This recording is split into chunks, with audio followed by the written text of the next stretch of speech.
Hello everyone, this is Anshu and welcome to revision classes. Discuss करेंगे previous year questions के जो कि पूछे गए हैं sexual reproduction in flowering plants में एंड्रोशियम एंड एंथर से रिलेटेड। चलिए शुरू करते हैं।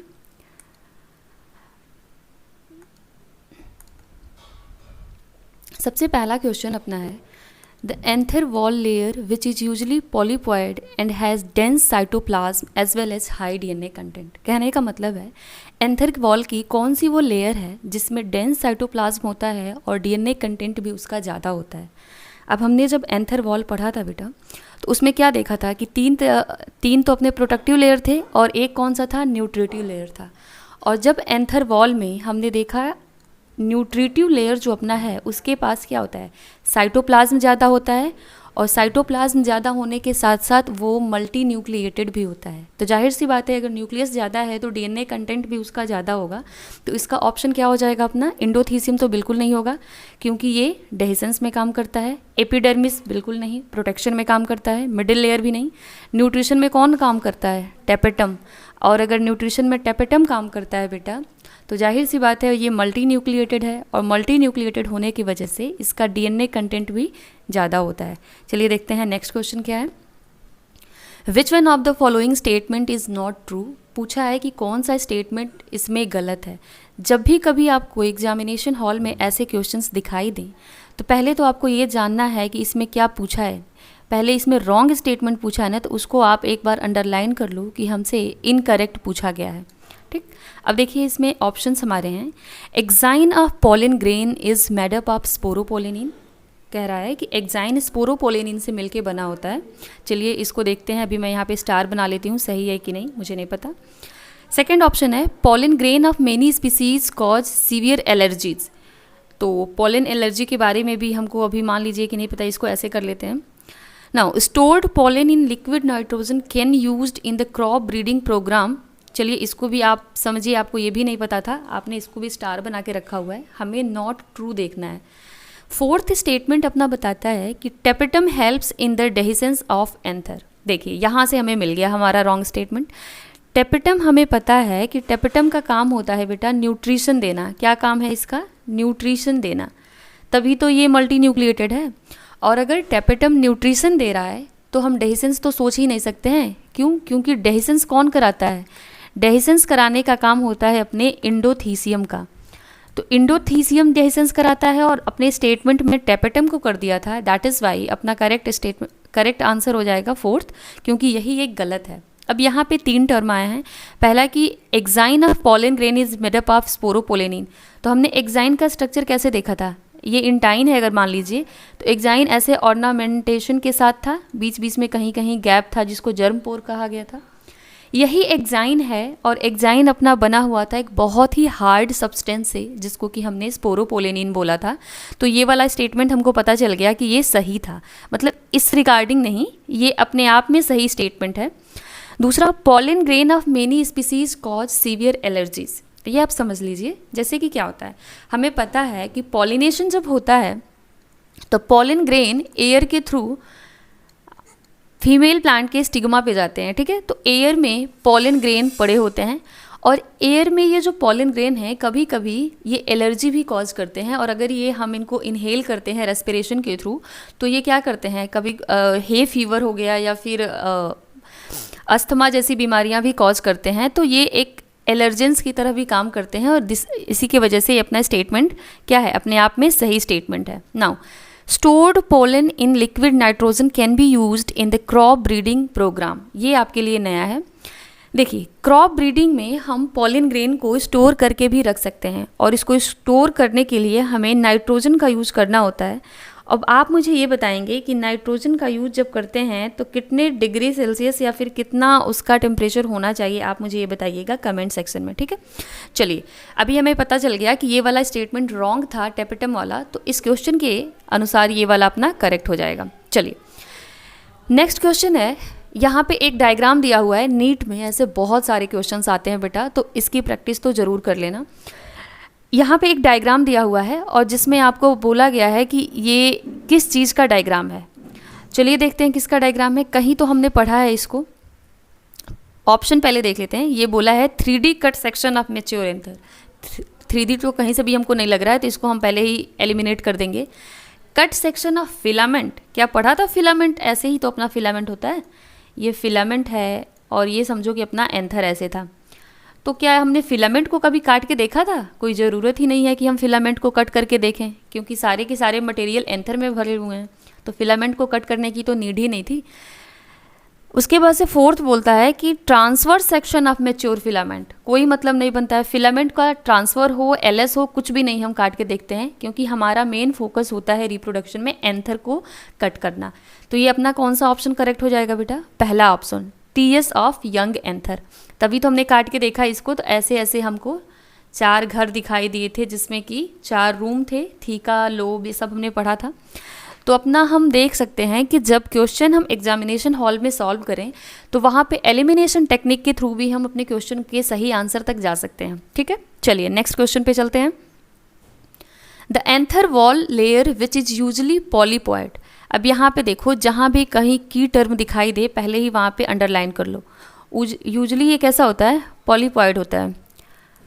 देखो इस पर मैंने अंडरलाइन कर लिया। And has dense cytoplasm, dense cytoplasm कहीं तो सुना ही है, as well as high DNA content. अभी ये पहला ही क्वेश्चन आया था अपना ऐसे ही, सिर्फ उसमें हाई डीएनए कंटेंट करके पूछा था। तो सिंपल सी बात है, एंडोथीसियम होगा नहीं, क्योंकि ये डेहिसेंस में काम कर रहा है, इसको ज़्यादा डीएनए लेने की ज़रूरत ही नहीं है, क्योंकि जब तुम डेहिसेंस में अपना हेल्प दे रहे हो तो तुमको ज़्यादा डीएनए देके हम क्या करेंगे? एपिडर्मिस सिर्फ प्रोटेक्शन का काम है, कोई मतलब नहीं है इनको डीएनए ज़्यादा देने का, या साइटोप्लाज्म। मिडिल लेयर, इनका तो कोई रोल ही हमने नहीं देखा प्रोटेक्शन के अलावा, कोई मतलब नहीं बनता है। टेपिटम फिर से आ गया अपना। टेपिटम क्या देता है बेटा? नरिशमेंट देता है, और जो भी नरिशमेंट दे रहा है, मैंने बोला था उसको हम ज़्यादा से ज़्यादा साइटोप्लाज्म देंगे। डेंस साइटोप्लाज्म हो गया, उसका न्यूक्लियस ज़्यादा होगा, और मल्टी न्यूक्लिएटेड होने के कारण उसमें डीएनए कंटेंट भी ज़्यादा होगा। दैट इज़ वाई अपना कौन सा ऑप्शन करेक्ट होगा? ऑप्शन नंबर 2 करेक्ट हो जाएगा। ठीक है, चलिए नेक्स्ट क्वेश्चन पे चलते हैं। नेक्स्ट क्वेश्चन पे चलते हैं बेटा। क्वेश्चन पूछ रहा है, a typical angiosperm anther is dithecous which mean that it is. अब देखो, जब हमने एंथर पढ़ा था तो वहाँ पे 3 टर्म पढ़े थे। एक तो कि एंथर अपना बाइलोब्ड होता है, फिर डायथिकस होता है, और डायथिकस होने के साथ साथ ही ये एंथर अपना टेट्रास्पोरेंजिएट होता है। टेट्रास्पोरेंजिएट। अब ये बताइए, आपको इसी टर्म का मतलब पूछा है। प्रीवियस लेक्चर में मैंने बहुत अच्छे से आपको समझाया था कि इसको डायथिकस क्यों कहा जाता है। अगर थोड़ा सा भी कन्फ्यूजन है तो आप यहाँ पे इस चैनल के प्लेलिस्ट में जाके देख सकते हैं कि वहाँ पे हमने पढ़ा है गैमेटोजेनेसिस, उसी में इसको समझाया गया है पहले डायथिकस के बारे में कि क्या क्या होते हैं ये। चलिए यहाँ पे देखते हैं कि पहला ऑप्शन है 1 lobe and the lobe has 2 theca. Second option कहता है 2 lobed and each lobe has 2 theca. 2 lobed and each lobe has 1 theta, 4 lobed and each lobe has 2 theta। अब यहाँ से आपको कन्फ्यूजन क्रिएट हो जाएगा, तो यहाँ समझ ही लेते हैं क्या है क्या नहीं है। ये देखो, ये अगर अपना एक एंथर है, यहाँ पे इसको हमने कट किया तो क्या देख रहे हैं? एक लोब ये हो गया, एक लोब ये हो गया, तो नंबर ऑफ लोब कितने हो गए बेटा? 2 लोब। अब देखो 2 लोब को जब हमने ऐसे काटा है तो ये देखने में हमको ऐसे मिलता है। शिमला मिर्च का एग्जाम्पल लेके हमने समझा था इसको। अब देखो ये वाला अपना इधर का टोटल 1 लोब है, और इधर वाला पूरा अपना सोचो 1 लोब है। हर लोब में जो ये घर जैसे उभार वाले संरचना दिख रहे हैं ना, उसी को हमने क्या बोला था कि ये 1 थीका, ये 1 थीका, ये 1 थीका, ये 1 theca. It means 2 lobe anther है। एंथर में कितने हो गए? 2 लोब हो गए ना बेटा। और हर लोब में देखो कितने थीका हैं? 1 लोब ये पूरा है और इसमें 2 थीका हैं। तो हर लोब में 2 थीका। तो यहाँ पे देखो अपना ऑप्शन कौन सा है? ऑप्शन जिसमें बोल रहा है कि ईच लोब हैविंग 2 थीका। तो 1 lobe and the lobe has 2 theca, 2 lobe and each lobe has 2 theca. Yes, ये करेक्ट ऑप्शन अपना होगा। एंथर डायथिकस का मतलब क्या है? 2 लोब है अपने पास and each lobe has 2 theca, हर लोब में 2-2 थीका है। तो अपना करेक्ट ऑप्शन हमने देख लिया कि डायथिकस होने का मतलब क्या होता है। ठीक है बेटा, चलिए नेक्स्ट क्वेश्चन पे चलते हैं। नेक्स्ट क्वेश्चन पे चल रहे हैं। यस, देखिए इसमें हमको मार्क द इनकरेक्ट स्टेटमेंट, वो स्टेटमेंट ढूंढना है जो कि सही नहीं है। गलत स्टेटमेंट को आपको फाइंड आउट करना है तो पहले ही यहाँ पे एक अंडरलाइन कर लेना, अदरवाइज एग्जामिनेशन हॉल में एग्जाम प्रेशर में चलते हुए बच्चे क्या करते हैं, करेक्ट स्टेटमेंट को सही कर देते हैं। चलिए यहाँ देखते हैं, पहला ऑप्शन है outer 3 layer of anther wall और प्रोटेक्टिव इन फंक्शन। यस, हमने पढ़ा था कि जो 3 अपने ये एंथर जब हम ऐसे बनाते हैं, एंथर का टीएस, तो हर थीका में जो अपना स्पोरेंजिया होता है, इस स्पोरेंजिया को कवर, स्पोरेंजिया के अंदर अपने मदर सेल हैं और मदर सेल के प्रोटेक्शन के लिए हमने 3 लेयर पढ़ा था ऐसे। तो ये 3 एपिडर्मिस, एंडोथीसियम और मिडिल लेयर, ये 3 लेयर तो प्रोटेक्शन के लिए होते हैं। ये करेक्ट स्टेटमेंट हो गया। Now sporogenous tissue occupies the centre of each microsporangium. Yes, correct option है, क्योंकि हमारा ये स्पोरेंजियम है और स्पोरेंजियम का जो सेंटर है, यहाँ पे स्पोरोजिनस टिश्यू होते हैं जो कि as a mother cell behave करते हैं और मियोसिस करा के माइक्रोस्पोर का फॉर्मेशन करते हैं। ठीक है, नाउ यहाँ देखिए, cells of tapetum and endothecium show increase in DNA content by endomitosis and polyteny।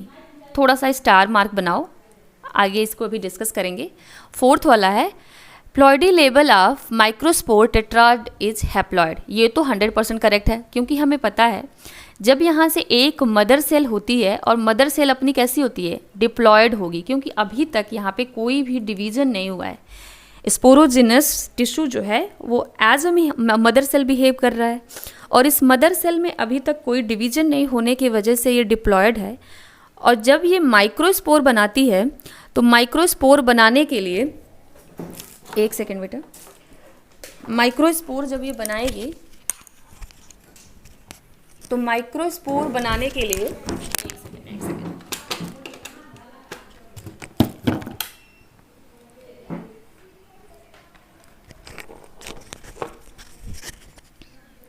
Yes, हाँ, माइक्रोस्पोर का जब फॉर्मेशन होता है मियोसिस के बाद, तो इस मियोसिस के बाद हम देखते हैं कि अपने पास एक मियोसिस से 4 सेल बनेंगे और ये जो 4 सेल होंगे वो कैसे होते हैं, इनको हम टेट्राड बोलते हैं। और ये टेट्राड 2n में डिवीजन के बाद आए हैं ना, तो इनमें जो प्लॉइडी लेवल होती है वो n हो जाती है। ये सब हमने प्रीवियस लेक्चर में अच्छे से डिस्कस किया हुआ है। तो यहाँ पे यही स्टेटमेंट बोल रहा है कि ploidy level of microspore tetrad is haploid. तो जाहिर सी बात है, हैप्लॉइड हमने देख लिया तो ये भी करेक्ट है। अब अपना देखो, हमने 3 स्टेटमेंट करेक्ट निकाल लिए हैं। अगर आपको ये वाला नहीं भी पता था तभी भी आप इसे फाइंड आउट कर सकते थे कि यही क्या है, यही अपना इनकरेक्ट स्टेटमेंट है, क्योंकि ऑलरेडी 3 सही हैं। बट स्टिल हम फिर भी इसको डिस्कस कर लेते हैं।